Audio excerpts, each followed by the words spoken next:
หกนี่มันมีตั้งเท่าใดผู้ใดเพราะนั้นอุปทายาหุเดี๋ยวอุปทายารูป24แล้วมาบวกอีกกับ6ที่เฮาวาธาตุ4นี่เป็น28เนี่ยนี่แหละสิ่งที่เฮาของอย่างนะมันของคือกันกับเสือกผูกไว้แต่มันไปของอะไรจ้ะก็ไปของอยู่ในภพการตายการเกิดภพทั้ง3ภูมิทั้ง4กำเนิดทั้ง3โอ้ภูมิทั้ง4นั่นน่ะที่เฮาสูตรมีขันธ์5ขันธ์มีขันธ์เดียวมีขันธ์4ขันธ์กำลังท่องเที่ยวอยู่ในภพน้อยภพใหญ่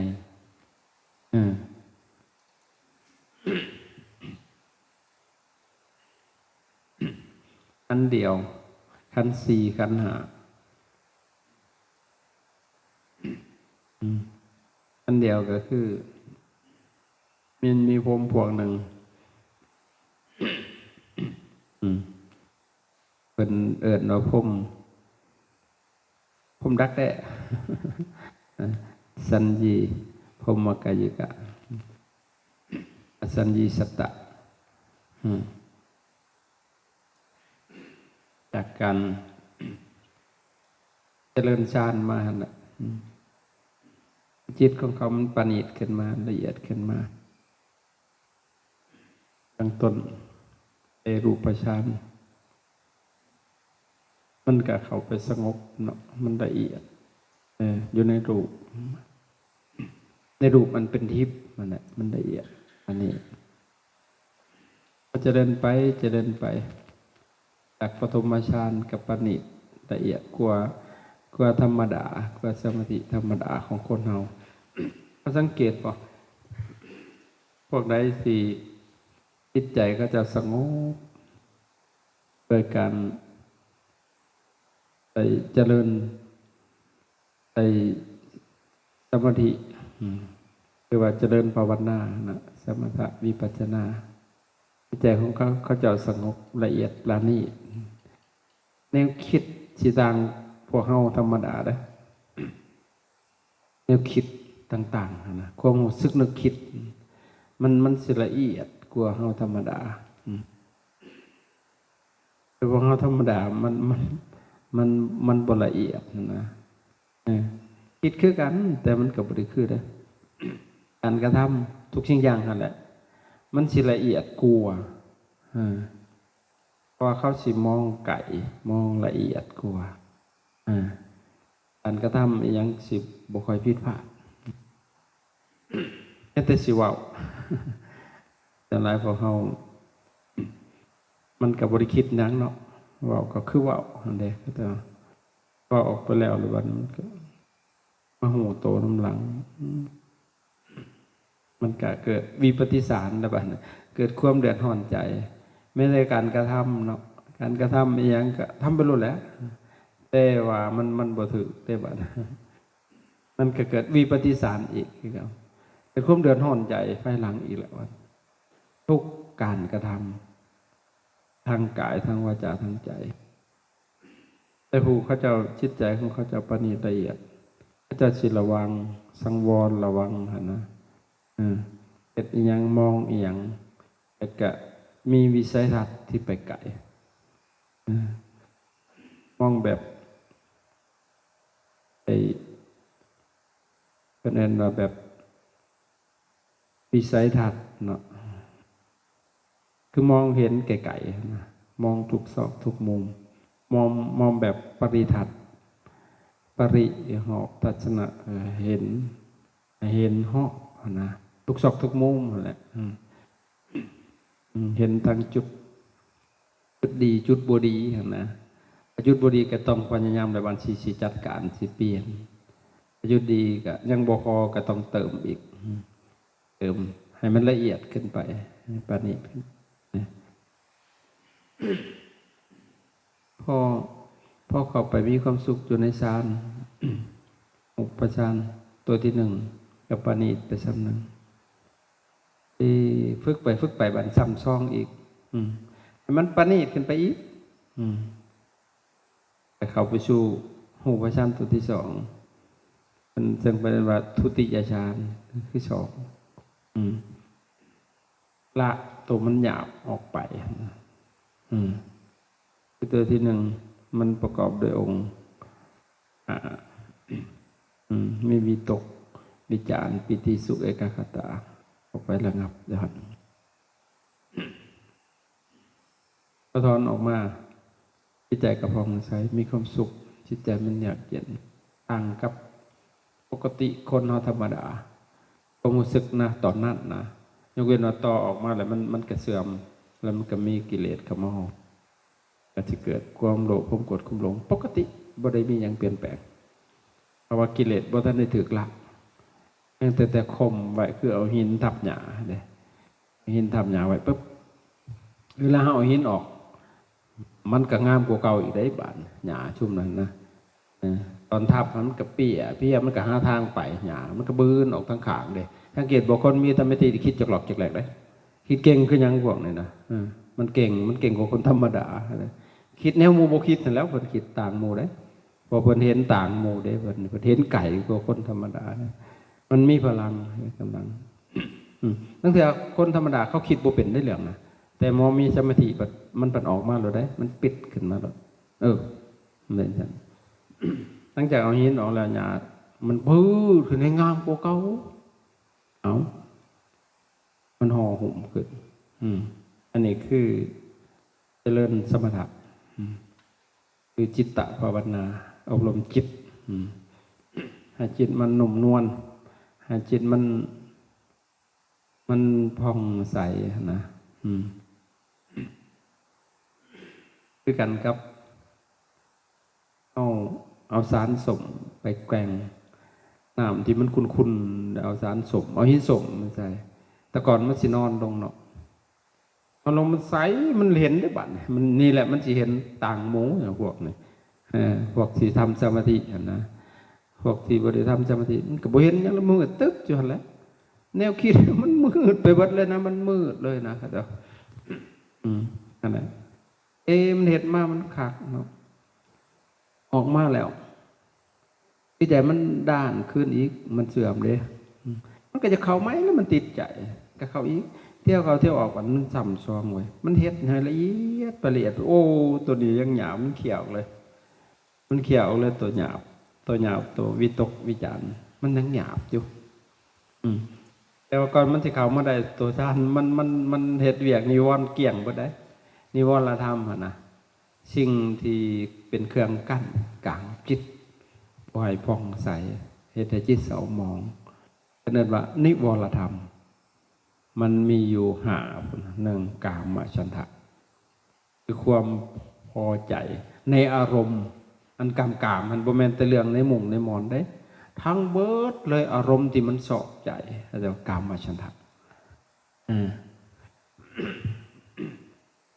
พอใจอันหาว่าสุขมันซ่อนสันทราคะอยู่ในหันเลยอันว่าสุขเข้าไปในฌานเงียบจิตซ่อนไว้อยู่หันว่ามันกี่เท่าเดือดอะไรอยู่ในพื้นหลังจากมันพุ่งขึ้นมานะมันตีกลับอีกแล้วนะแต่ว่าผู้เขาเจ้าคมมันได้อีหลีคมยาวนานนั่นคือพรหมมันยังไม่ได้ตายได้กามฉันทะน้องเบิ่ง84,000กับเป็ดน้อยมันยังไม่ได้ตายได้นะเขาแต่ว่าทุกชิ้นอย่างยังเบิดเลยกิเลสยังเต็มเบิดบริบูรณ์อันตราบใดที่เขายังบ่ตัดกระแสมันคืออริยะบุคคลขั้นต้นนะคือเขาถึงพระโสดาบันโสตปัฏฐิยังกะผู้ขอถึงกระแสพระนิพพานคนแรกทำเย็ดเลยนะเพิ่นสิตัดตัวนี้ให้มันเบาลงเลยนะกามราคะนะอาจารย์ไอ้เบาได้ยังบ่ได้ละได้เบิดนั่นเด้ครับอันผมนะครับไปอยู่หุ่นนะโอ้84,000กับตอนออกมาอะไรบัดนั้นก็คายออกมาตามลำดับขันได้บัดนี้หลังจากหันก็มีคือเก่าคือหินทับหญ้าแต่มอนมันทับแบบชั้นเทพเลย มันโผล่ขึ้นมาบ่ได้นี่เพราะมันละเอียดขึ้นเนาะมันก็ละเลยมันละตัวหยาบหยาบพอมันเขาฝึกมันจำทองเด้เนาะมันหนุ่มน้อยมันเขามันจื้อวิธีเขาเฮ็ดมันละเลยที่ตรงวิจารณ์พูนปิติเลยบัดน้อมจิตเขาเลยแหละเขาชูปิติเลยนั่งอยู่กับคนลุกคนพองจิตใจมันเอิบอิ่มเด้มันปิติได้บางคนอันคือมีแนวไตน้ำหัวนะคือคนหัวชูฉันนะปิติก็มันมีหลายปิติแต่ไว้สีหน่อยสีหลายปิติน้อยๆก็มีคณิกะปิติปุตตะปิติโอเฮงขะปิติพารณาปิติแต่ที่สำนึกกับพ่อหัวซึกว่าไอ้ลมมาฉะชูสั้นคนลุกคนพองเยอะยากเยอะโอ้บางคนต้นสั่นเซนกระปุกปิติคือกันบางคนมีแสงเลยอีกแล้วบางตามองไปรับรู้มันออกเห็นนะตัวมันเป็นแสง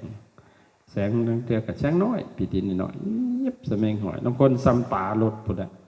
แสงมันบางคนนี่จ้าจนเบิดเลย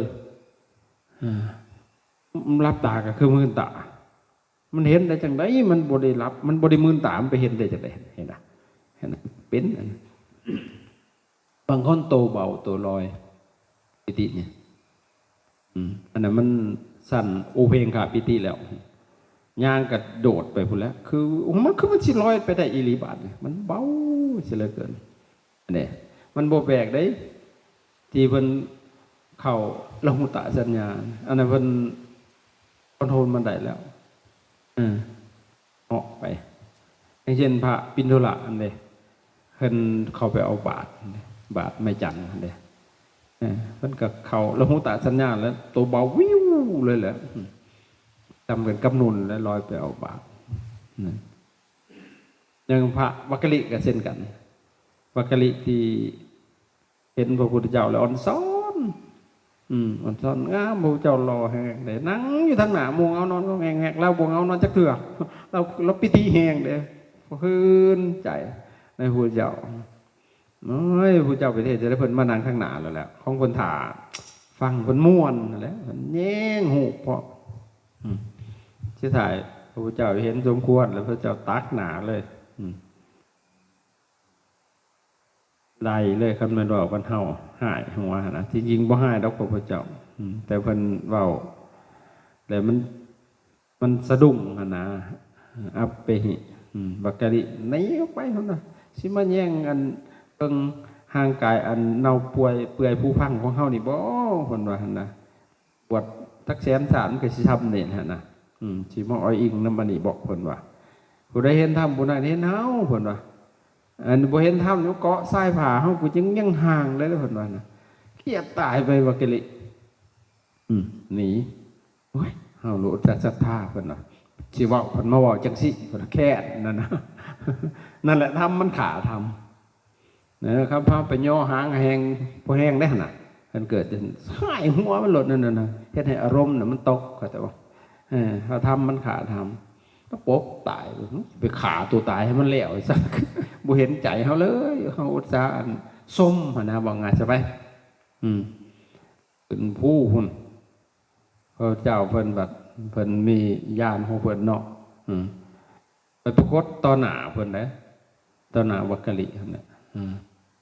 เห็นพระพุทธเจ้าเปล่งสัพพันธรังสีออกมาว่าดีใจว่าพระพุทธเจ้าไปหามอีกจัละวันนะโตเบาโตร้อยขึ้นอีกได้บาทเนี่ยพระเจ้าก็เลยเทศให้ฟังในสุดก็เลยบรรลุเป็นอรหันต์ได้บุตรคือเฮาได้ไว้ของเขาเจ้ามันสุกงอมแล้วบารมีเนี่ยแต่นะปิติมันมีหลายอย่างเป็นปิติจันทร์นึงกับพารณาปิติกับทราบสานอยู่ตลอดเย็นนั่นแหละน้อมจิตเข้าไปสู่ปิติเลยแล้วหลังจากเลยปิติไปมันสุขได้บัดเลยตอนปิติหันบ่ทันสุขตอนปิติบ่มันสุขได้คือสิสุขแต่บ่มันสุขอันปิติมันเริ่มเอิบอิ่มเริ่มซาบซ่านนะแต่บ่มันสุขคล้าย ถ้ามันแกงกะว้ายหอมคือสิแซ่บเว้ยสิแซ่บหกยังบ่แม่นแซ่บดอกกันหอมนะมันคือสิแซ่บแซ่บคักๆนะแต่บ่แม่นแซ่บดอกนั่นแหละปิติเปรียบเหมือนจังซั่นล่ะกับสุกนะอีกต่างหากยังบ่เป็นสุกเด้ถ้าไปสุกหั่นโอ้ยสุกแต่สุกวายได้สุกจนบ่มีแนวเว้าสุกหนออยู่ทั้งวันมันสุกแล้วปัจจัยดีซะได้บาดนะมันบ่เป็นใจดีซื่อๆแล้วมันจะให้หมู่ดีได้บาดนะไปหาเทศได้บาดจักเอามาแต่จันแหลมเทศพี่บ่าพี่บ่อแบบนั้นเป็นธรรมะไปเบิดได้อันเพิ่นเว้าก็ได้เห็นอ่ะจิตมันสุขพอจิตสุขมันก็เกิดกุศลสังกัปปะคิดแต่แนวดีๆบ่คิดดอกแนวบ่ดีนะสิไปรักไปเล่มไปบ่มีแต่สิให้เบิดแหละมีหยังก็สิให้จนมันเบิดพุ่นแหละหาได้หัดโง่ตื่มเข้าไปอีกบาดมาฮอดนี่มันกั้นเลยครับทุกเจ้าจังหยันเฮาหลงทางเหตุจนสิเป็นบาเป็นบ่ออาจารย์ก็ได้ตอนสุขนะนั่นแหละเฮาบ่มีประสบการณ์มันเฮาไปอ่านแต่ในหนังสือซื่อๆมันก็คนละอย่างกันได้อ่านในหนังสือนะอันมันเป็นหั่นนะเข้าใจบ่อ่านหนังสือมันก็จลอยอยู่หั่นแล้วจักมันเป็นแบบใดแล้วเว้ยแม่นแต่มันเป็นเองมันสิฮู้มันสิทราบซึ่งเห็นบ่เฮาเป็นจังเฮาจังบ่ทราบซึ่งบ่แม่นบ่ฮู้ได้เรียนมาบางองค์บางฮู้เป็นครูบาอาจารย์เป็นมหาพุ่นก็มีหมู่พระอาจารย์ประโยค8พุ่นเดี๋ยวนี้ก็บรรลุเป็นคฤหัสถผลได้ลูก2แล้วเป็นผัวเขาเด้ฮู้ได้บ่แม่นเราบ่ฮู้ได้มหาแปลได้จ๊ะๆเลยแหละเว้าหั่นฮู้แต่มันปัดบ่เห็นเด้อจักบาดนี่สมาธิปัดบ่เป็นมีแต่สมาธิบาดนี่เฮาเว้าคักสมาธิจิตตั้งมั่นในอารมณ์อันเดียวเป็นได้เว้าถือวัดเขาจะเว้าหั่นน่ะแต่ของมันจิตน่ะบ่ได้สัมผัสเข้าใจบ่มันต่างเด้เข้าใจบ่สุดท้ายก็สิแค่ได้เมียไม่ห่างจกเจือเราก็ได้ก็บุญสร้างตั้งแต่หลังมันก็แม่นแต่เนาะเงียงก็เป็นสมบัติของป่าง่าเป็นสมบัติของสร้างสาวไม่ห่างไม่หมายสมบัติของบักติบักจานซุมมูนี่แหละผู้ใดชิกเด้อก็จะให้พรนะจิมจัดได้ไม่ห่างบัดตัวองค์อยู่ในนี้มันคือว่านั่นอาจารย์เพิ่นว่าเมื่อค่อยปรารถนาดีเนาะบ่แม่นไม่ห่างเขาเจ้าบ่ดีดีโพดแหละแต่ครอบครัวเขาบ่ดีเขาก็ทีมบักติบักจานบ่ดีเขาก็ทีมต่ออีกแล้วนี่ก็หยอกซื่อๆดอกขนาดพยากชิกกับเรื่องของไฟของมันแต่ของคำว่าคอยมันจากแมนอีลีนะลูกชิดคอยเจอไม่ห่างทุกไล่เลยแต่ของห่างดีดอกเขาก็ได้ก็ตึกแฮมันได้ปากไข่เอาเมียใหม่ได้ลูกพร้อมบุญสั่งตั้งแต่หลังได้กับไล่ตัวเนาะเฮ็ดเงินผัดได้ซ่านน้ำดีต่อนั่นแหละต่างว่าเขาบ่เทิงเนาะมันก็มันบ่ซึ้งนะขนาดมึงเบิ่งคำบวชเนี่ยอาจารย์พวกท่านบ่ได้ซึ้งบ่ได้แต่ก็มีอยู่ศรัทธานะมันก็บ่ทราบซึ้งปานใดนะครับแต่ก็สิมีผู้ใดเข้าถึงอันสมาธิที่ว่าหั่นซึ่งถึงเบิ่งแต่อีเป็นหน่อยได้มันก็เป็นบาปนั้นจะมาอยู่วัดแน่นแต่ว่าถ้าได้หามมันสิไปก็ได้มันสิเอาพวกก็ได้ไปหาเสพกามเสื้อแหละมันหกบกไปนี่แหละมันมีแนวซึ่งมันอยู่เข้าใจบ่บางคนว่าบ่แม่นหมักในครูหรือว่าผีบ้า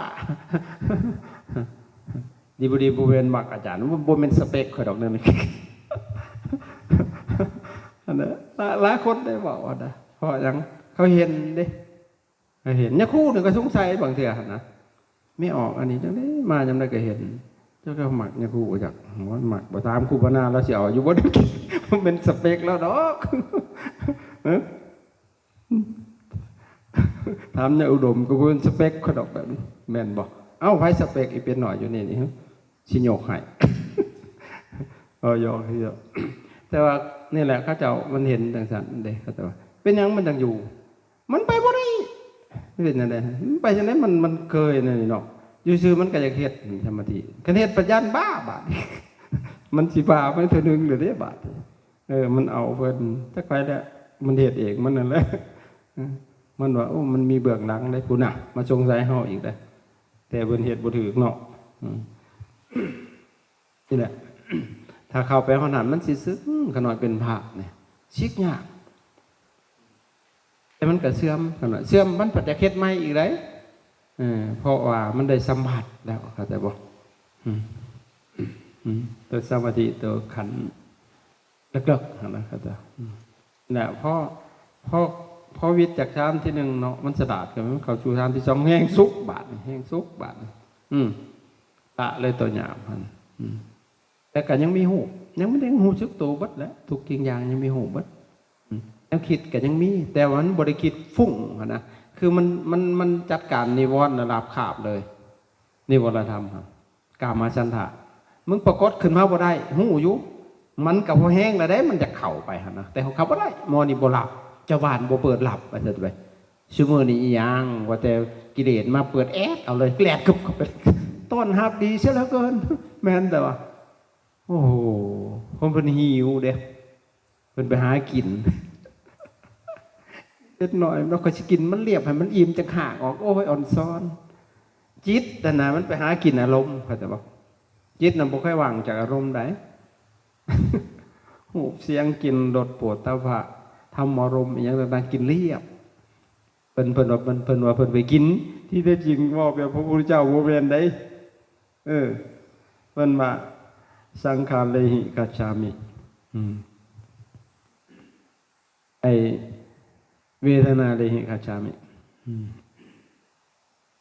สังขารกินหัวแล้วสังขารมันเคี่ยวกินนะครับเวทนาเคี่ยวกินหัวเพิ่นว่าเพิ่นกินว่าแบบผู้เจ้ามันเป็นเฮือนนี่แหละพวกเขาจังหุ่นนี่เห็นบ่หลวงพี่นี่มันจัดการเพิ่นหลวงพี่ยังก็ชื่อเจ้าหลวงพี่มาแต่เวียงใช่มั้ยหลวงพี่ยังก็มันนี่เคี่ยวหัวเพิ่นดิมันจัดการมันวุ่นเลยมันพุ่งเลยเห็นบ่เพราะหยังจิตน่ะมันแล่นไปมันได้อารมณ์ตัวนี้มันทิ่มตัวนี้มันก็ไปจับตัวไม่ไปเรื่อยๆนะครับแต่ว่าเพราะยังสติเฮามันอ่อนเด้จัดการเฮาแล้วบัดนี้ออกมาว่าโอ้ว่ามันแหงลูกๆเลยตายกูตายจากที่พองใช้อยู่หายไปพิวพิบตาเลยเข้าใจบ่อันนี้เฮาไปน้ำมันไปเป็นมันเลยบ่แม่นแต่ไปน้ำมันเท่าโอ้ยข่อยคือเป็นจังซี่เบิดเอาแล้วบาดนี้เด้อแต่พอนิวรณ์มันระงับลงได้เนาะมันก็อยู่ในภาวะอันเอกของมันนั่นแหละอิติสุขเอกคตาเซ้บ่แม่นมันบ่อันนั้นได้มันรู้สึกบ่แต่แนวคิดเข้าไปบ่ได้มันบ่รับเอาเข้าใจบ่มันก็อุ้งๆอยู่ในของมันสบายสุขสุขแล้วบาดสุขไปสุขมาเพิ่นว่าความกำหนัดตะเพดโผล่ขึ้นมาบ้านเอาแล้วบาดนี่เกิดความกำหนัดบาดนี่เพราะว่าชาวโลกเขาก็จะเชิญไปแล้วว่ามันสัตว์สาวาสิ่งหรือบาดนี่มึงเห็นหมาก็เอามึงเอาบาดนี่บาดนี่เป็นนักคู่ก็คือรอแท้เพิ่นว่าเอาได้บาดนี่คันแม่นนักคู่เขาก็เห็นไม่ออกนี่เฒ่าๆงอๆก็งามบาดนี่เอาเลยบาดนี่มันเป็นได้จะระวังโลดมันสิเอาเจ้าแต่สัตว์มันก็บ่เห็นมันเดียวเห็นสัตว์มันก็เกิดโลดเอนเตอร์เทนขึ้นทันทีโลดเลยนั่นมันพอมันเข้าไปหันมันละเอียดเห็นบ่อันอีสิงขลาดาบทเจออลัมพูสาเป็นจังได๋บาดนี่เจ้าเราแห้งข่าวสารแห้งโอ้บ่นับแต่พอมันคายออกมานะอันนี้หมายถึงรูปพระชานนะโดนเข้าไปฮอดสูงขึ้นไปฮอดไอ้ตุติยฌานตติยฌานออกมาแห้งเกิดดูบาดแห้งเกิดบาดแห้งมักเลยแห้งเกิดก้มก็นับตั้งเพศแห้งเลยแหละพอเป็นสร้างตกมันโดนแล้วบาดมึงเอามันจัดการคอยข้าวน้ำชีว่าโอ้โหหนาดำคำเขียดคือผีเอาคือเป็นจังซี่มันปกตินะเฮาเจริญมาเนาะเขาฮอดตัวเย็นๆฮอดเบิดเลยฮอดจนบอกขออนุญาตน้ำชีเหี่ยวก็จนหามันบ่จะเห็นเอาแล้วมันเสียดายเด้บาดนี่เสียดายเด้ เอ้าแล้วบาทนี่0,000คักๆกูบาทเลยวะแมงบัดแล้วมันโผล่ขึ้นมาบาทนี่จิ๊บหายโอ้ยอยู่ยากเลยบาทบอกเขาอนุญาตน้ำจนเอาผ้าสบงมัดแอวไว้ยังหวนอยู่กูตายบาทนี่กูตายเฮ็ดทางไหนบาทนี่มันบีบหัวใจเสียเหลือเกินบาทนี่โอ้ยเนาะมันชวนไปซิกมันเนาะไปซิกอยู่เฮ็ดหยังมันเนาะซิกไปเอามันแสบๆเต็มที่มันจังมาใหม่มันว่าผู้ดำส่วนนั่นเอาแล้วบันตายกูตาบันเห็นเลยทุกผัดบ่อยากซิกปัดให้ได้บ่อยากซิกฮะเอาตีซะจังมันฆ่าอีหยังบ่ได้มีผู้ใดห้ามดอกแต่มันหกมันเกิดสภาวะของมันกันนะมันเป็นก็แล้วก่อนมันสิมาอันชูตัวนี้หันมันสิแสบปึ๊ดอ้อมแอวนี่ก็คืออันเอามาพริกแดงๆทาอ้อมเบิดเนี่ยทาอ้อมแล้วเอาเทียนขางเนี่ยคิดเอานึกสภาพเอาโลดแสบอ้อมขึ้นมาพี่ได้ขึ้นมาพี่แสบลงมาแต่น้ำมันนี่แหละขึ้นมาทางหลังพี่ได้ไตขึ้นมาแสบนี่มันเอานักที่แถวนี้แก้ผ่าเลยบาดยังแต่บ่แก้ผ่าสบงเลาะมันแก้ออกผัดหนาวได้บาดในความรู้สึกนะเอาผมใจผัดแสบผัดห้อนบาดนี่มันจากไหนมันบอกกูถึงเลยครับพี่สั่งโอ้ยดีแต่หลวงพ่อใหญ่เพิ่นบอกเฮ้ยกำเลยมันสิบายหัวเจ้าเลยท่านตอนเจ้าไปเฮ็ดให้มันเย็นมันโหดเขามันสิขึ้นมาสู่ด้านไอ้ไปเบิ่งมันเพิ่นว่าสู่มาบัดนี้จิบหายไปทายออกเป็นเลือดเหี่ยวเป็นเลือดจิบหายแล้วบาดนี้วะเฮ็ดจังไดบาดบ่บอกไผเด้คันไปหาหมอก็แย่เฮาแล้วจักโอ้ยยังน่าอายอยู่ได้บาดนี้เช็ดบาดนี่เหี่ยวเป็นเลือดออกบาดเป็นเลือดคักๆเลยเนาะทายก็เป็นเลือดออกอีหยังวะคือบ่ได้กระทบอีหยังนะอยู่ดีๆอยู่น่ะอยู่รอๆอยู่มันก็เป็นเลือดออกบาดมันบีบเด้ครับตกเอาฟังบ้างท่านบอกไปย่านจะไปหาหมอหาวิธีได้ท่านเป็นเยียวยัดเป็นหันเป็นนี่ที่กินยายังเพิ่นสิหายาหังใหม่มาต้มหาถามผู้นั้นผู้นี้เล่นไป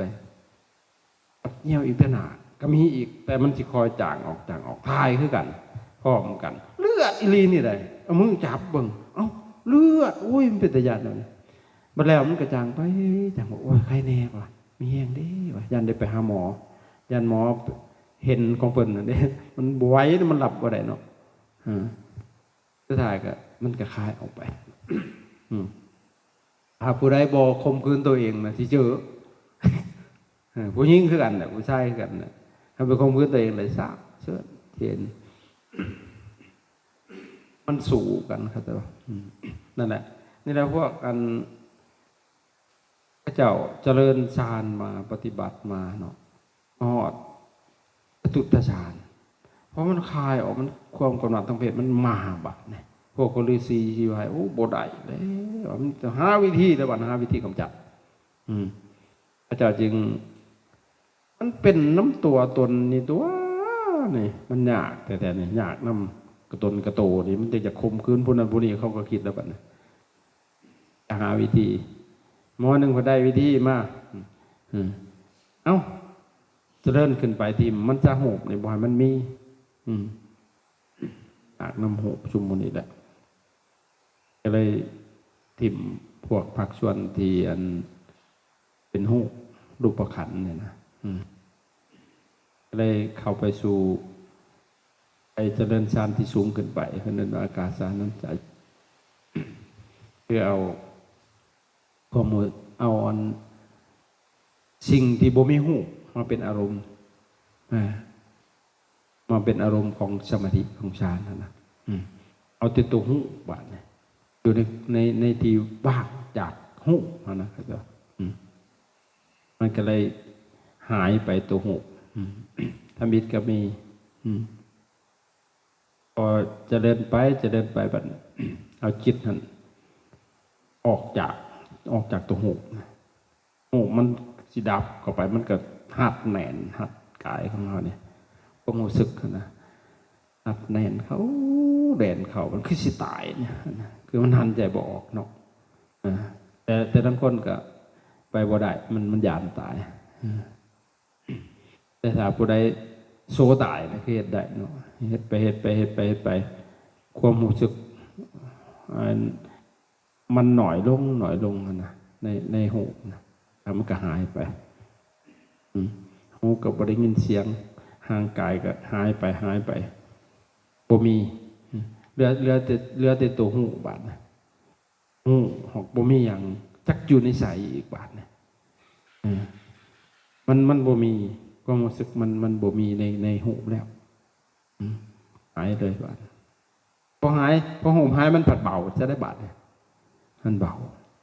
ติดจัดจักอยู่ใสบาดเนี่ยบ่มีหูบ่มีตาบ่มีหยังนั้นแต่พอมันคายออกมาโอ้มันปลอดภัย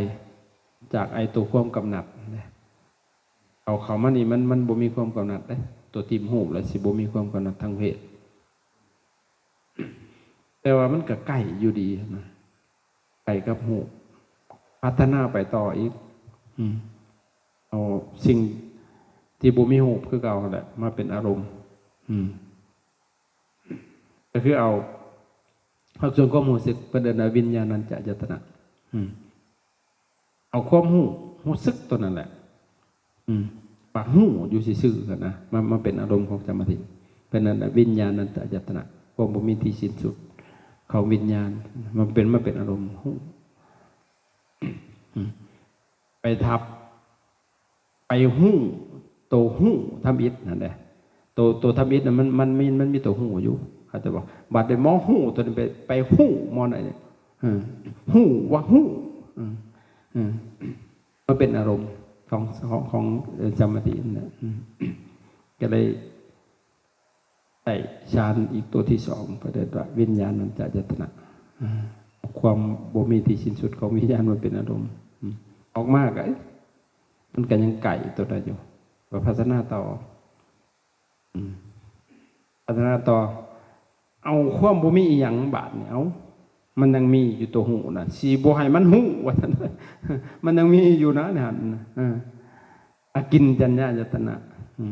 นะเอาความบ่มีหยังเป็นอารมณ์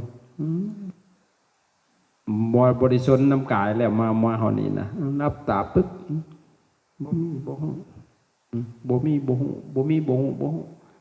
น้อยหนึ่งกับบ่หูน้อยหนึ่งกับสิบ่หูนะว่าไงเพิ่นเบื่อตัวหูแหละมันอยากน้ำบักหูจุกหลอกอย่างแบบน้อยหนึ่งกับบ่หูมันทันมีจะได้บาทนี่ได้น้อยเดียวนะเกือบสิบ่มีอะไรว่าไงใช่ปะตัวหูนะออกมา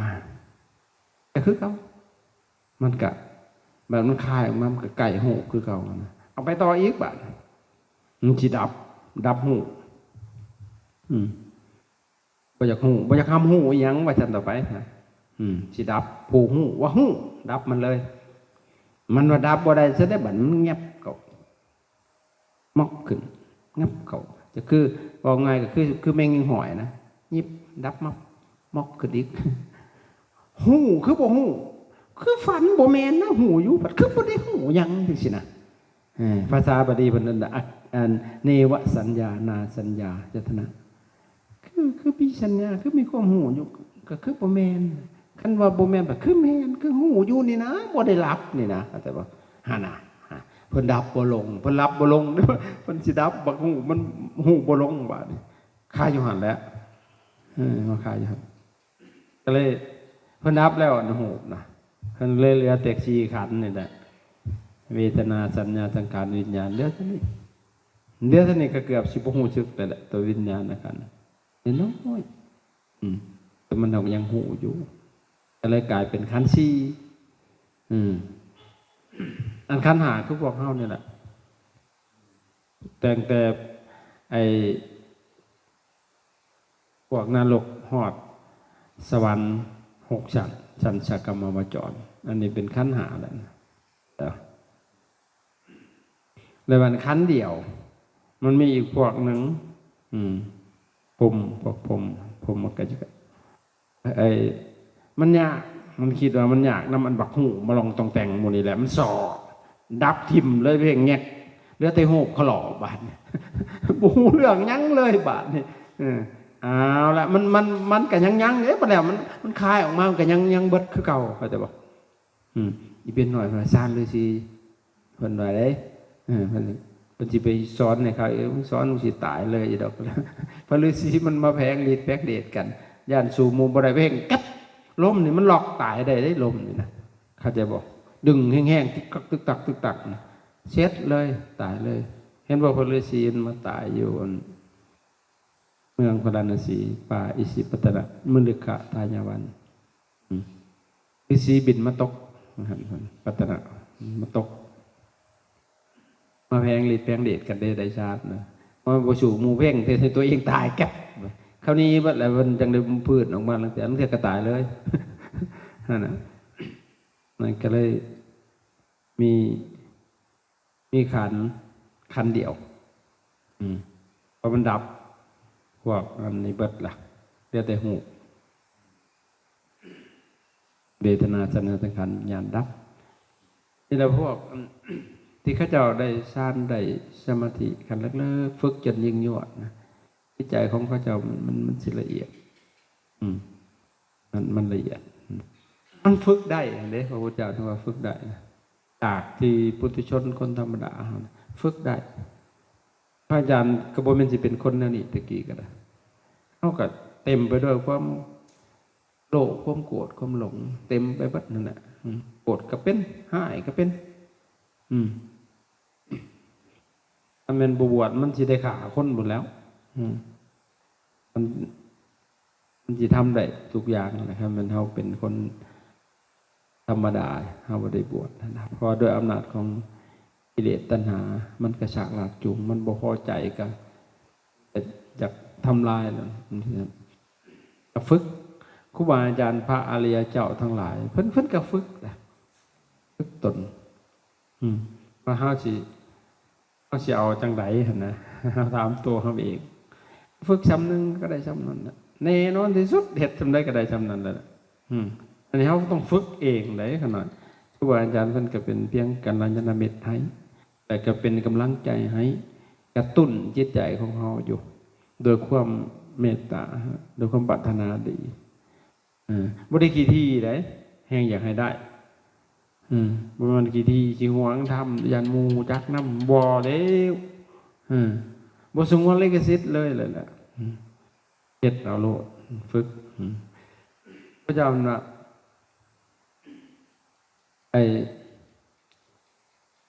ท่านโตเสโถ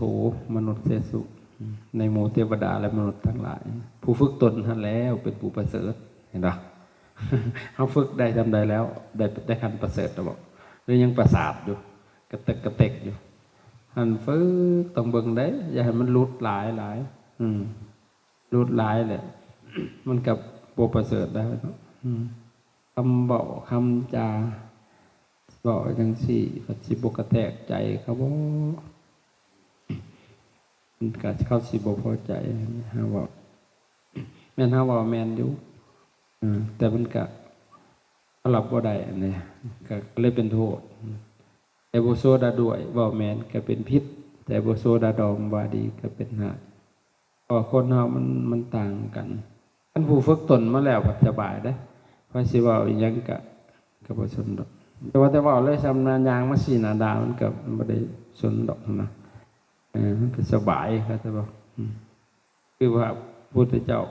พระอรหันต์คอยบุญเป็นอรหันต์เราก็ดึกดามาพอแห้งแล้วเขาก็ธรรมดาคิดว่าเขาเป็นบาอะไรก็แล้วก็สบายได้ละได้จากการฝึกหัดปัดขนาดฝึกเอาเพราะจะมาคนกับสัตว์คือกันสี่อย่างโดยสัญชาตญาณสัญชาตญาณนี่คือสิ่งที่มีมากับทุกๆชีวิตขนาดต้นไม้มันก็มีสัญชาตญาณมันได้มันก็มีชีวิตของมันนั่นแหละคือต้นไม้ต้นมันก็เขียวงามมันมีชีวิตของมันเอาไปตัดมันหั่นมันก็เหี่ยวเฉาลงแล้วนะสังเกตบอกเขาดึงต้นไม้นี่เข้าไปในห่มมันสิงอมันสิสัญชาตญาณมันนี่ ต้นนั่นนะไปทิ่มในมันต้นบักมี่ในขางกุดมันเด้งออกมาทางกุดอาจารย์มันเสียงออกมาเอาแสงสว่างเลยแต่กระยามันเข้ามาต่อที่กุดระยะหนูเขาก็เอาเสือกผูกดึงไปมันก็ไปแล้วมันก็ง้อมาอีกคือเก่าเห็นบ่สัญชาตญาณมันเข้าใจบ่เข้าไปเอาฝุ่นว่าอยู่ไกลๆหากมันก็ต้องนำมาโลดมันมีสัญชาตญาณของมันเข้าใจสัญชาตญาณเนี่ยเป็นสิ่งที่มีมากับทุกๆชีวิตบ่ต้องฝึกต้องหัดเป็นเองตัวนี้นะโดยสัญชาตญาณขณะคนกับสัตว์มาทั้งสัตว์เดรัจฉานคือกัน4อย่างโดยสัญชาตญาณแต่ว่าถ้าฝึกคนเฮามันสิฝึกได้ดีกว่าสัตว์กว่าทุกสิ่งเลยนะหมายถึงสัตว์เดรัจฉานเพราะอย่างเพราะว่าIQ ของคนมันIQ ของคนมันสูงกว่าสัตว์เดรัจฉานมันอยู่ในฐานะที่เหมาะสมกว่าทุกภพเลยแหละมนุษย์เท่านี้นะมันอยู่ที่ว่าอยู่ในเกิดในที่เหมาะสมที่สุดเลยในการพัฒนาตนบ่มีใครสิเกิดมนุษย์เทวดาสิได้กระสานเพราะพระเจ้าเพิ่นบ่ได้ปรารถนาสิไปเกิดจังซั่นปรารถนาเกิดอยู่เมืองมนุษย์มาสร้างบารมีมันเหมาะสมที่สุดเลยทีนี้อันที่หนึ่งกินอันที่สองนอนอันที่สามสืบพันธุ์อันที่สี่หวาดกลัวตัวความตายอันนี้คือสัญชาตญาณกินนี่บ่ได้ฝึกเนาะมันหักเป็นโลดอันไปกินหันกินนี่ครับไปฝึกเติมอันนั้นนะกินไปกินมาเพิ่นเอ้ยเพิ่นรุ่นนั้นรุ่นนี้ได้เพิ่นใส่สายาให้เพิ่นเรื่องการกินเด้อบ่แม่นหยังดอกเห็นบ่ขันประถมขันอนุบาลเพิ่นว่ากูปีมันต้องกินจังซี่เพิ่นว่ากินแบบเผ็ดๆกินแบบแซ่บๆเข้มๆหวานกันไปบัดนี้จริงๆแล้วสัญชาตญาณของสัตว์เนาะเกิดมามันสิกินมันสิหาแนวกินคือไก่มันก็ตอดป๊อกคนเฮาคือกันเกิดมาแล้วมื้อมันเช้าหาได้หยังก็ยัดใส่ปากแล้วมันสิกินแต่ว่ากินเพื่อสิบรรเทาหิวมันเช้ามันอิ่มแล้วมันก็บ่กินต่อเด้โดยสัญชาตญาณของมันก็เฉยแต่บัดหิวก็กินอีกหิวข้าวน่ะมันบ่ได้เป็นกิเลสเข้าใจบ่หิวน้ำก็บ่ได้เป็นกิเลสแต่อยากกินน้ำตัวนั้นเด้เป็นแต่แซ่บนั่นแหละกิเลสเห็นบ่ชวนกันแล้วไปกินมันแซ่บเที่ยงกันเองดีบ่ดีอเมซอนตัวนี้มันแซ่บได้ผลว่ากิเลสตัวเข้าใจบ่แต่ว่าความหิวน่ะบ่เป็นกิเลสมันเป็นสัญชาตญาณมันขาดธาตุอะไรมันก็ต้องการกินธาตุนั้นในกายของเฮานะครับแต่เพิ่นกินเพื่อแซ่บเพื่อนัวเพื่ออย่างนั้นเป็นเลี่ยงกิเลสแต่นั้นเราเลี่ยงกิเลสคือมันพัฒนาขึ้นมาอีกแล้วนะกินเป็นสัญชาตญาณคนกับสัตว์คือกันแต่ว่าเป็นหยังคนคือกินหลายแต่บาดเห็นบอกมันพัฒนากันจังหวะมันก็เลยวุ่นวายเลยทุกข์ยากเดือดร้อนไปบัดทุกยอมหยาย้อนคนกินหลายบาทนี่เอางอควายมันกินธรรมดามันกินอิ่มแล้วก็นอนเขี้ยวเอื้องตัวอยู่มันก็บ่ได้ไปทำลายอย่างไรอันคนในตีบาทนี่ไปเผาถิ่มเบิดป่าดงพงใหม่นะผู้เขาอะไรตายเบิดนี่ย้อนหยังกินหลายท้องคือน้อยกว่าควายท้องน้อยกว่าควายแล้วมันปัดกินเบิดทุกทางบาทนี่กินทั้งตาหาแน่ไม่ให้ตาเบิ่งกินทั้งหูหาแน่ไม่ให้หูฟังกินทั้งดังหาแน่ไม่ให้ดังดมกินทั้งกายสัมผัสกินทั้งใจบาดมันสิมีหยังบาดมันก็เอามาเรียบปัดเลยบาดญาติกันเห็นบ่ซุมื้อนี้แฮงญาติเพิ่นลักดิกหน่อยพุ่นมันลักไปเฮ็ดหยังมันก็สิไปกินนั่นแล้วหวยมันกินที่กินหัวคนบ่แน่นอนต้องกินคนพอไปขายก็ต้องมาซื้อกินเด้อันยะมันยะขาที่กันมันสิกินซึ่งกันอะไรกันเข้าใจบ่ผู้ใดมีอำนาจหลายก็เบียดเบียนผู้มีอำนาจน้อยย้อนเอามากินไปกอบไปโกยไปโกงเอามากินนี่นะเห็นบ่บางคนจนบ่มีเวลามาสิกินหาเงินกระโดดกระเดี่ยวจากผู้ใดแล้วจนสิโซ่บ่มีเวลามาสิกินได้เดี๋ยวนี้โอ้ย บางคนมีเงินจักเท่าใดแสนล้านอยู่ในธนาคารจักมันโง่หรือมันฉลาดไปเฮ็ดบ้านใบปักหลายหลังจ้างคนไปรักษาเพิ่นว่าเอามันโง่หรือมันฉลาดวะฮู้บ่เงินเป็นแสนล้านนะเขาสิได้ใช้อยู่บ่นึกเขาก็ตายบ่ฮอด100 ปีซ้ำหั่นบ่มีเวลาใช้เลยย้อนหยังย้อนกินหามาให้พวกนี้แหละกินนี่มันพัฒนาขึ้นมาฮอดการกินสัตว์มันก็ซ้ำเก่ามันก็บ่ได้เดือดร้อนโลกอีหยังดอกคนนี่แหละเห็นบ่เป็นหยังล่ะ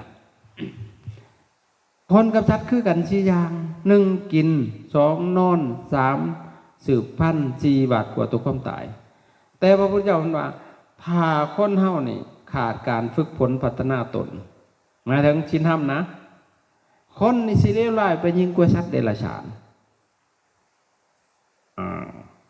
มันมาเปลี่ยนกันตอนนี้ได้บานตอนพัฒนานี่ได้ตอนศีลธรรมคุณธรรมเขาใส่มีศีลธรรมถ้ามีศีลธรรมแล้วมันก็ประเสริฐกว่าสัตว์เดรัจฉานถ้าบ่มีศีลมีธรรมมันก็ประสาทกว่าสัตว์เดรัจฉานเขาบอกตรงๆบ้านเฮาก็มันสิซัวฝากฮอดหมาพุ่นแล้วถ้าฝึกตนแล้วมันก็ดีฝากเทวดาได้คนนี่คันได้ดีแล้วก็ได้คือพระพุทธเจ้าได้สักดีกว่าเทวดาในสกลโลกพระอรหันต์ทั้งหลายเทวดามันก็ยังเสพกามอยู่มันสิไปดีจังได๋ล่ะ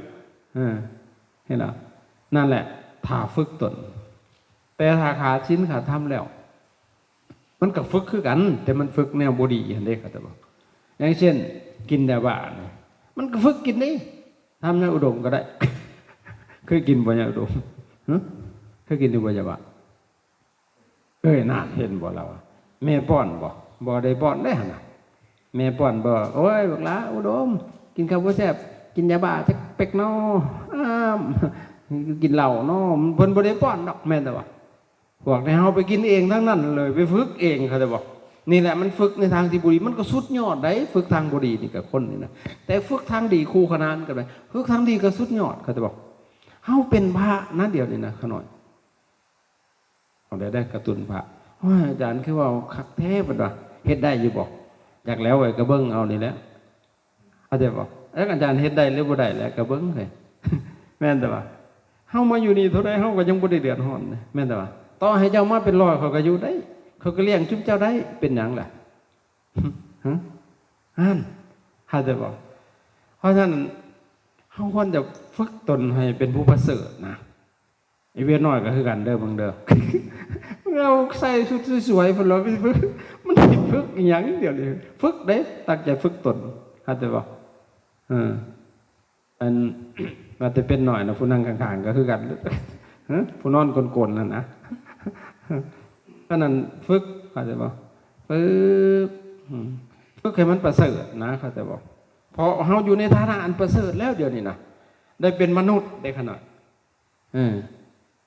ได้มาบวชอีกสัมบัติแห่งโศก2 ต่อได้พบศาสนาได้บวชขนาดมันสุดยอดได้ขนาดอาเม่พวกท่านฝึกเฮ็ดยังบ่ได้ซ้ำอาจารย์นี่บ่แม่นว่าอาจารย์เอาเจ้าของมาข่มหมู่ได้ให้เฮ็ดได้คืออาจารย์เฮ็ดนี่กูโหข่อยว่ามันสิเย็นไปซำใดแต่แม่นแต่ว่าหั่นล่ะค่อยยังอ่อนซ้อนลมพ่อใหญ่สมบูรณ์โอ้ยเนาะอยากได้เครื่องขี้เมียงเพิ่นก็คือสิดีหั่นนะมันอ่อนซ้อนบ่ต่างหยังกับพระวากะลิไปแย่งพระพุทธเจ้าแล้วค่อยก็ได้หนูนั่งเงานอนนะก็สิเงานอนเพิ่นนั่งฟังค่อยม่วนเมื่อคืนก็ฟังรถคืนกับหลวงพ่อเทศมันปานนั้นผู้ใดว้ายอยากเป็นคือเพิ่นเด้เพิ่นว่าถ้ามันเป็นพิการคือเพิ่นก็เอาพุ่นน่ะบาดแล้วบัดจิบหายบัดดันมาฝันบัดนี้จิบหายมากูสิเป็นคือเพิ่นบ่ว่าซั่นเด้ฝันว่าเจ้าของอันสิเสียเลือดแตกในสมองโอ้จิบหายเลยตกใจเฮาอ่อนซ้อนเพิ่นก็อย่างเฮามันเป็นก็จะขอแต่ทำได้คือเพิ่นบ่ได้อ่อนซ้อนหัวมันดอกห่างกายอันห่างๆนี่นะเขาแต่เป็นพ้นทุกข์นั่นน่ะฝึกก็ว่าฝึกตนตั้งใจเห็นเพิ่นแล้วอ่อนซ้อนเห็นเสียทีก็บ่ได้อ่อนซ้อนหัวผู้ใดเลยไปอ่อนซ้อนเพิ่นห่างๆจิตใจเพิ่นฝึกมานะแล้วเพิ่นมีสติปัญญามาถ่ายทอดธรรมพระพุทธเจ้ามาสอนมาส่งต่อให้เฮานะอ่อนซ้อนอยากเป็นอยากได้คือเพิ่น เอาได้สบอยากได้ได้บ่จ้ะอืมบ่ต้องออนซ้อนอาจารย์เอาไปออนซ้อนครูบาอาจารย์พูดพระอริยเจ้าเพิ่นบ่ค่อยบ่แม่นอริยะอริเยอะฝึกฝึกให้ดีมันก็ได้มันสุดความสามารถให้คิดว่าเฮาเฮ็ดสิ่งบ่ดีเฮาก็ฝึกเนาะก็กินเหล้าก็ฝึกกินทวิตมันสิแซ่บตายมันยังก็เคยกินอยู่รับตาด้วยจักไปคุมเบิ่นจะแตกบัดแม่นแต่ว่าเนี่ยไม่กุมกินได้เดี๋ยวนี้สูบยา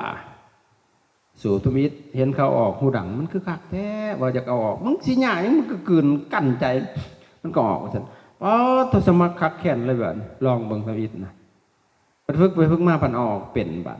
ห้องยังเฮ็ดบ่เป็นตั้งแต่อันเขาเจ้าสูบแล้วเขาจะทนลายออกทั้งขางบ่ได้เอากอกยาออกนะเพิ่นเห็นผู้เฒ่าเพิ่นเฮ็ดหมู่เขาเฮ็ดเป็นบัดเขาขับเอามันเฮ็ดแล้วได้บัดเจ้าของเฮ็ดไปน้ำกันบ่ทั้งกอกยาบ่เป็นไปเจ้าของโอ้มันบ่ได้ฝึกมาหลายบ่ทางด้านนี่นะนั่นแหละคิดว่าเฮาฝึกซุ่มนะเฮายังฝึกหั่นนะมันตำใดเฮ็ดให้พ่อแม่ทุกข์ร้อนนำด้วยหั่นนะบ้าฝึกดีนี่อาจารย์นี่สู้เลยแหละบ้าวะมันต้องดีให้ได้แม่บ่กูเฮ็ดแนวบ่ดีกูก็ยังเคยเฮ็ดแต่กินเหล้าก็เคยกินสูบยาเคยสูบกินยาบ้าเคยกินบ่มีใครสอนกูไปหัดกินเองตัวชุ่มมันน่ะไปออกก็ไปสิไปย่างยังบางคนไปออกอยู่ศูนย์บำบัดบ้านเพิ่นไปหัดสูบอยู่ศูนย์บำบัดได้บัดสูบในปากเจ้าของหัดบ่ต้องไปออกในไสดอกมันสิไปย่างอีกจังบ่ต้องไปอธิษฐานหัวมันอีสังดอกเพียงแต่ห้าบวกกินเท่านั้นแหละมันก็บ่ลอยเข้าปากมาดอกจากมื้อนั้นมาฮอดมื้อนี้ก็มีจัดไปเลยฮอดยาสูบทุกจริงทุกอย่างเห็นบ่มันฝึกได้อยู่ที่จิตใจของเฮานี่เฮาฝึกอยากดีนะเฮาต้องเฮ็ดดีเด้อแนวใดมันดีนะเพิ่นสอนนะตามทางพระพุทธเจ้าเพิ่นสอนคืออริยมรรคมีองค์8เฮ็ดใช่มั้ยมันดีโลดแหละมันมื้อนี้ได้องค์นึงยังองค์ใดบาทนี่แต่ละมื้อมา7มื้อก็7องค์8มื้อก็8องค์อันนี้เสียองค์คักก็อยากหายมามึงบอกให้กูเพราะว่าองค์คักเสียอีกเลยได้บัดผู้ใดบอกก็เงียงหูฟังเสียองค์คักทางจิตนั่นน่ะเขาแต่ว่านั่นแหละมันบ่ฮู้เท่าทันเด้ท่านตั้งใจเด้อเขาหน่อยเฮาฝึกให้ดีสิ่งใดที่ดีๆสิเอาสิเฮ็ดสิเฮ็ดแต่มันดีแต่ว่าการกระทำนี่คือกันเด้บางทีพวกเฮามันบ่เข้าใจไอ้ทำดีติดดีก็เป็นทุกข์อีกอันนั้นว่า1อัตตาธิปไตย2โลกาธิปไตย3ธรรมาธิปไตยพระพุทธเจ้าเพิ่นเรียกโตธรรมาธิปไตยอัตตาธิปไตยคือถือตนเป็นใหญ่บ่แม่นอัตตาธิปไตยบ่ดีมันก็ดีแต่ดีขั้นนึงโลกาธิปไตยมันก็ดีแต่ดีอีกขั้นนึงแต่ขั้นดีที่สุดคือธรรมาธิปไตยจังเช่นสิให้ทานเนาะท่านนี่ก็หวังและหวังเบิ่งบุญนี่แล้วเฮาเกิดมาศาสตร์นี่มันทุกข์คือวันบ่มีบ่ได้อยากมีขึ้นกว่าเก่าหั่นนะได้จตุปัจจัยได้ยังไปทำบุญยกสิเก่าเท่าสิหัวสาธุเด้อศาสนาหรือชาตินี่ก็สร้างขอให้ผู้ขาโชคลาภร่ำรวยขึ้นกว่าเก่าเอ้า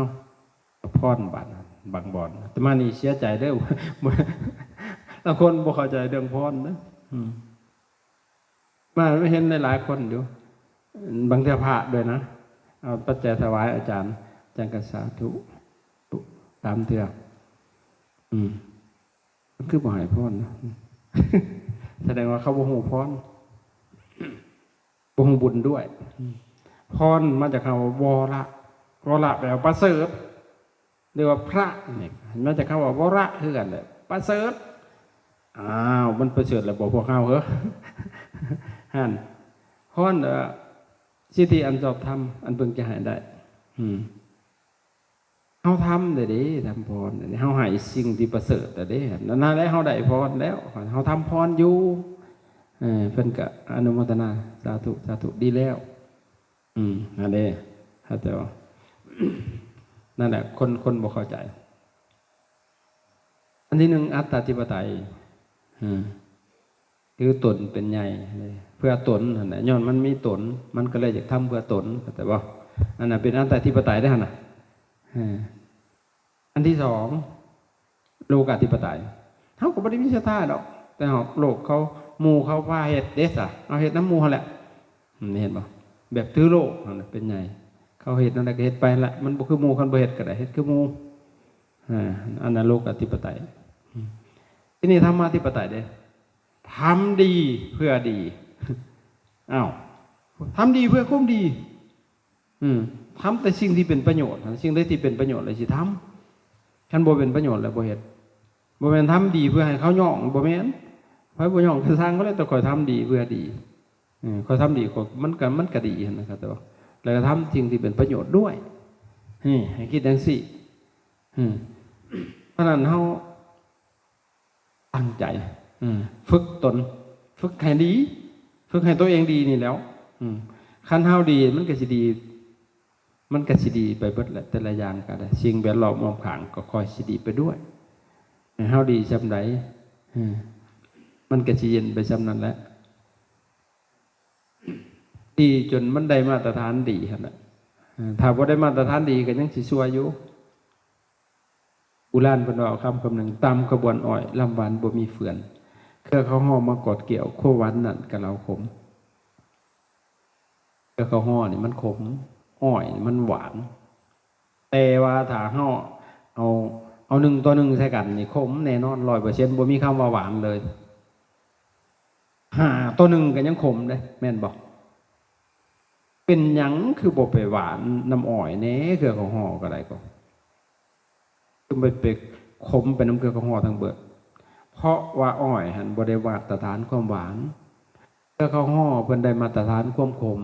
คนเฮาคือกันถ้าได้มาตรฐานความดีแล้วเอาชั่วมาใส่กับบ่ชั่วดอกมีแต่ชั่วแล้วสิมาดีนำน้อยนึง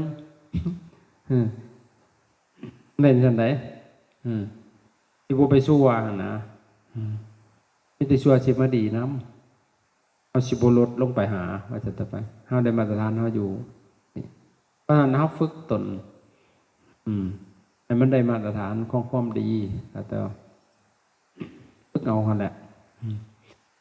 นี่เฮามานี่เด้ซะเฮาบ่เคยเฮ็ดก็ได้เฮ็ดได้ฝึกนั่นแหละบางองค์อาจสิบ่ได้เคยตื่นดึกแนวนี้บ่ได้เคยทำเป็นโมงเวลาแนวนี้นะมีแต่เฮาไปบิณฑบาตหรือบ่ได้ปิ่นชั้นแล้วก็เขียวเลยก็มีนั่งทารอดไปหากินข้าวแจกก็ว่ากันไปนะแต่มานี่บัดบ่มีกิจนั่งเลยบัดเอาแต่นั่นนี่นะเฮ็ดฝึกนั่นเฮ็ดบ่นี่คือเอามาฝึกมันก็โอกาสอันดีนะถ้าตั้งใจแต่บ้านนี่ก็ยังบ่อยากอยู่แล้วใจนะแฮงวุ่นตื่มอีกก็มีเห็นบ่นี่คือฝึกให้ดีฝึกให้มันประเสริฐต่อไปประเสริฐสุดก็จนผู้แหละไปจนถึงความสิ้นทุกข์เบิดกิเลสนั่นแหละคือประเสริฐสุดคือผู้บ่มีกิเลสนะคือผู้ประเสริฐสุดเข้าใจบ่อันมันยังมีกิเลสอยู่มันยังสิฆ่ากันเบียดเบียนกันโกงกันอยู่นี่เข้าใจบ่นั่นตัวใดแต่สิประเสริฐกว่ากันผู้บ่มีกิเลสผู้ประเสริฐกว่าเนาะตัวยังสิเอาอยู่มันยังบ่ประเสริฐมันยังประสาทอยู่ยังสิเบียดเบียนกันอยู่หั่นน่ะท่านคือพระอรหันต์แต่ว่าเพิ่นบ่สอเข้าไปพระพุทธเจ้า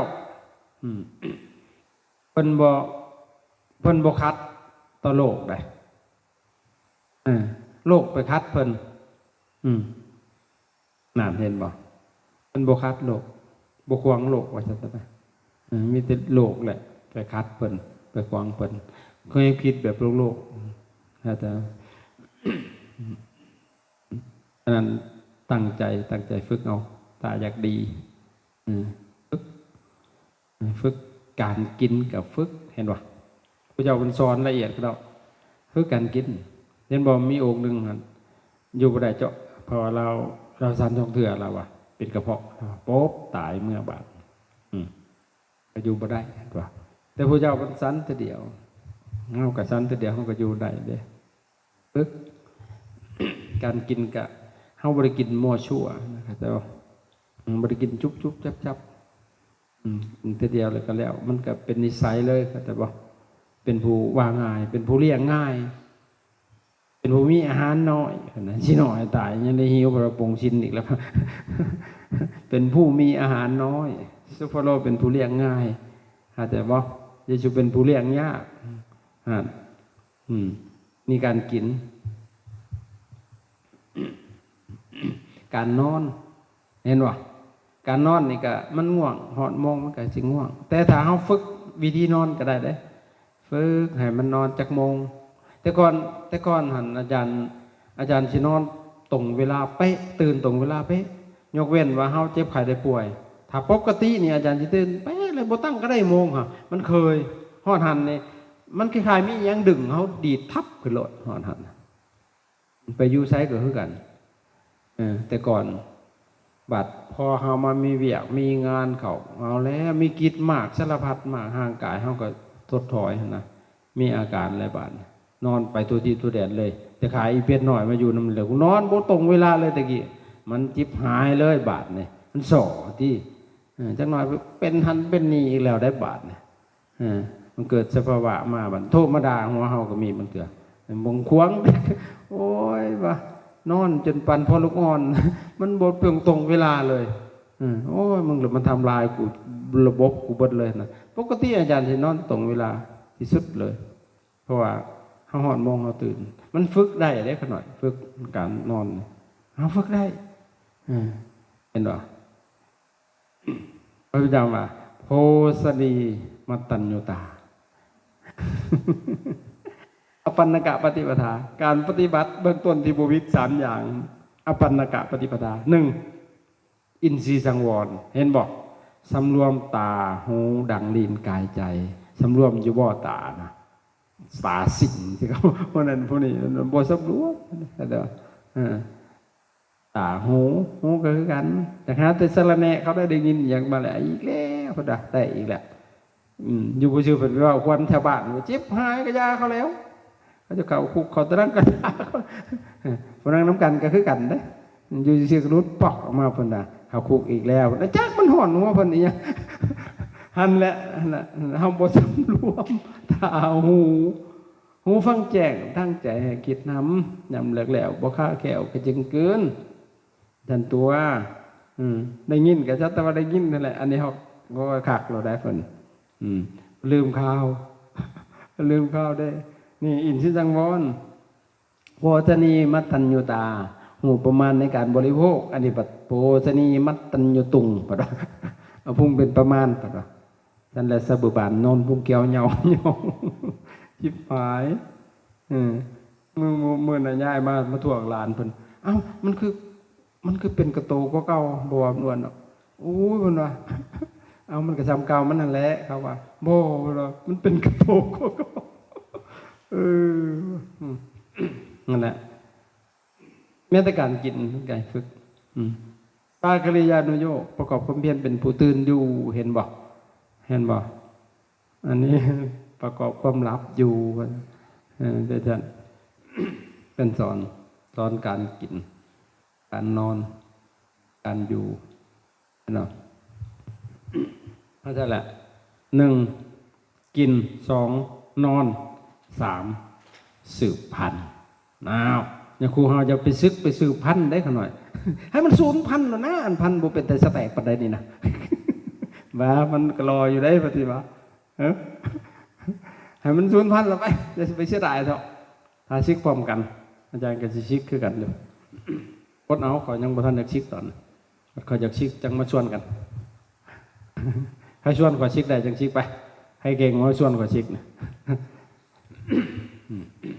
มาอย่าว่าได้ปฏิบัติน่าไปเป็นผัวเขาจะว่าเป็นก็จำเป็นแล้วมันถึงเวลามันแหละสืบพันธุ์บริเฮียนได้สืบพันธุ์เนาะมันเป็นเองโดยสัญชาตญาณหมูม้ากับไก่สัตว์จาวาสิ่งถึงเวลามันเกิดเอนเตอร์เทนเราได้ยองๆอยากเป็นเองอันนี้สัญชาตญาณนะแต่ต้องมาฝึกตื่มอีกแล้วบัดเพิ่นถึงมาเอาแบบนั้นเอาแบบนี้ไป ดีบดีคมขึ้นเอาอีกสารพัดเลยเห็นบอกอันชั่วโมงในแห่งมันมีเครื่องมันมีสื่อตะกี้มันบ่มีสื่อเลยเดี๋ยวศาสตร์จิไปหูเห็นอีหยังมีแต่อันวิทยุแหลมทองเท่านั้นแหละตอนนั้นอาจารย์ยังว่าพวกโง่ให้ฟังอัน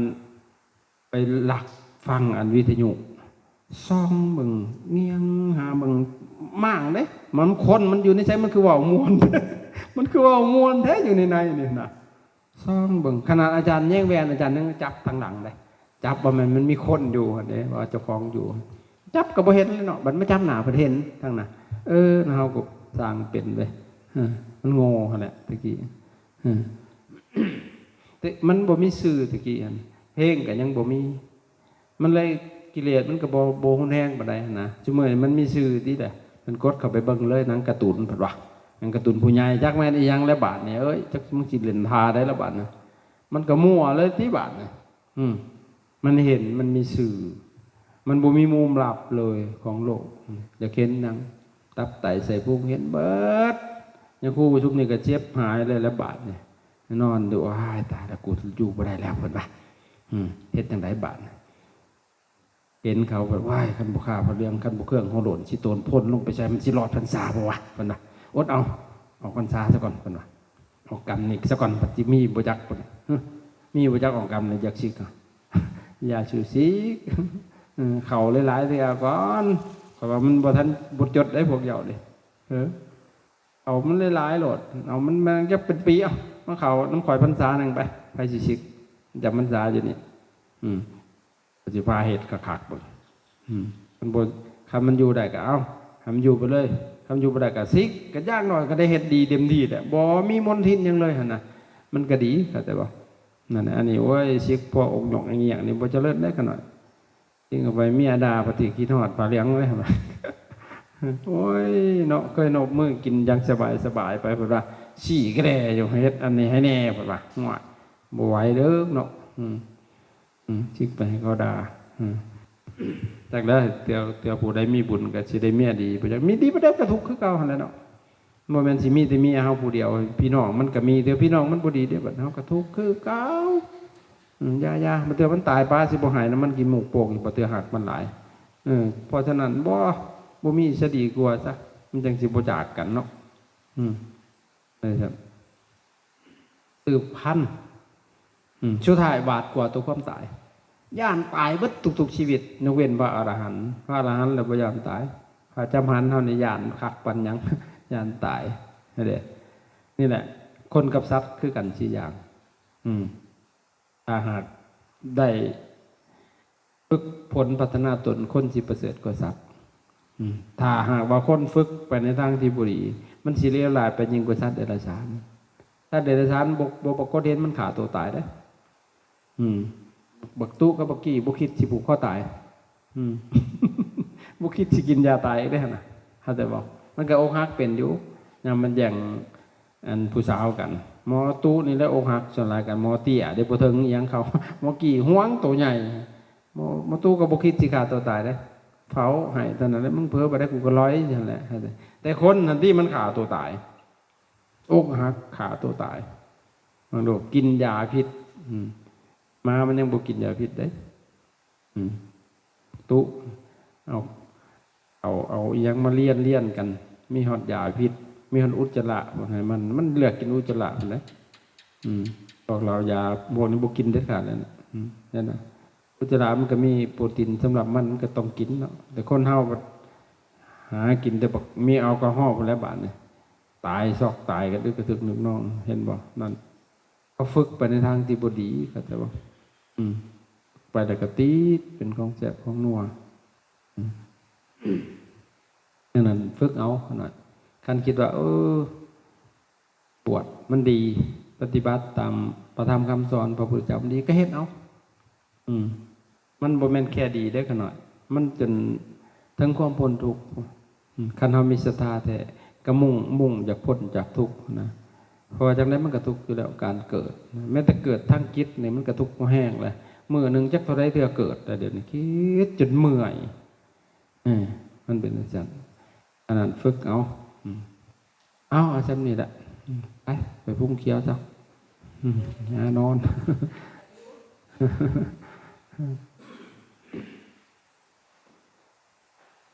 พอขัดเด้อหลวงพี่จะพากันจันนมเด้อจันนาประจิตคือดาบหลอกบ่อยเลยคนหลอกจะต้องกุดคูบานาหากวด